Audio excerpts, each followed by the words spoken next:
مجھے سیالکوٹ سے ایک عورت کا بھجوایا ہوا سوال ہے جو خودکشی کرنے والے کے جنازے سے متعلق ہے. وہ لکھتی ہیں کہ اسلام میں خودکشی کو حرام قرار دیا گیا ہے اور ایسے شخص کی نماز جنازہ جائز نہیں. آج کل ہمارے ہاں خودکشی کے واقعات عام ہو رہے ہیں لیکن دیکھا گیا ہے کہ ان کی نماز جنازہ پڑھا دی جاتی ہے. اس کی وضاحت. یہ سوال ہی میرا خیال غلط مفہوم پر مبنی ہے. آج کل این جی او میں خودکشی کے واقعات یہ نتیجہ نکلنا غلط ہے. اگر غیر احمدی سوسائٹی مراد ہے تو اس کا بھی مجھے پتہ نہیں کہ عام ہو بھی رہے ہیں کہ نہیں، لیکن یہ درست نہیں ہے کہ عام ہو رہے ہیں اور این جی او میں نعوذ باللہ خودکشی عام ہو رہی ہے. شاذ کے طور پر ایسا پہلے بھی ہوا کرتا تھا، اب بھی ہوا کرتا ہے، کیونکہ اکثر خودکشی کا تعلق ذہن کی پراگندگی سے ہوتا ہے اور کوئی شخص ہوش و حواس خودکشی نہیں کر سکتا.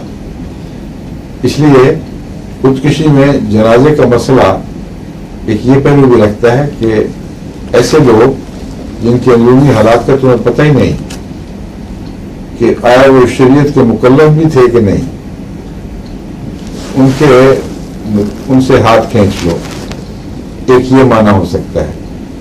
لیکن اس معنی کے خلاف ایک دلیل ہے جس کو ہم نظر انداز نہیں کر سکتے.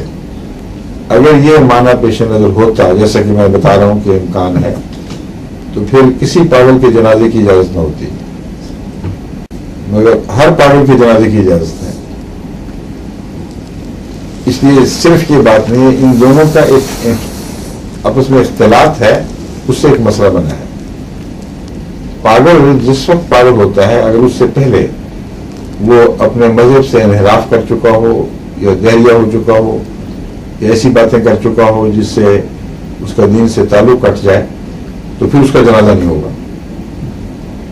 کیونکہ پاگل پن کی حالت اس کی پہلی حالت کے اوپر پردہ ڈال دیتی ہے، مگر ہمیں پتہ نہیں کہ اندر کوئی تبدیلی ہوئی ہے کہ نہیں. اللہ بھی تو جانتا ہے، پاگل کا کیا پتہ کہ بدلہ بھی ہے کہ نہیں. اس لیے اس کی نماز جنازہ پڑھی جاتی ہے اگر پہلے اس کے خلاف کوئی بات ثابت نہ ہو. مگر خودکشی کرنے والے کا پاگل پن اپنی ذات میں اس وقت ظاہر ہوا ہے جبکہ اس نے ایک بغاوت کا فیصلہ بھی کیا ہے اور الہی نظام کے خلاف سر اٹھایا ہے. زندگی اور موت خدا نے اپنے ہاتھ میں لی تھی، اس نے اپنے ہاتھ میں لے لی ہے. یہ بیک وقت واقعہ ہونا ہے، دو باتوں کا اکٹھا ہونا ہے. اسی سے ہم نتیجہ نکالتے ہیں کہ پاگل ہوگا، لیکن اس قسم کا پاگل دکھائی نہیں دیتا جیسا عام طور پر پاگل ہوا کرتے ہیں. تو دو احتمالات اکٹھے شروع ہو گئے. ایک یہ کہ پاگل ہی تھا جو خودکشی کی، اس لیے پاگل پن سے وہ اٹھ جاتی ہے شریعت، بے شک جنازہ پڑھ لو. ایک یہ کہ پاگل پن تھا تو باقی باتوں میں تو دکھائی نہیں دیتا تھا، اس لیے ایک پہلو سے بے شک پاگل کہو، مگر اس نے شریعت کی جان بوجھ کر نافرمانی کی ہے، اطاعت کے دائرے سے باہر نکلا ہے، اس لیے اس کی نماز جنازہ نہیں پڑھنی. سمجھے؟ یہ ایک معمہ سا بن گیا ہے، یہ ایک الجھاؤ ہے جسے حل کرنے کیسے کیا جا سکتا ہے. اس کے متعلق عام طور پر مسلمان فقہا کا یہی رجحان رہا ہے کہ ایسے شخص کی نماز جنازہ نہیں پڑھی جائے گی. لیکن یہ متفقہ فیصلہ نہیں ہے. اس کے برعکس یہ بھی نظر آتا ہے کہ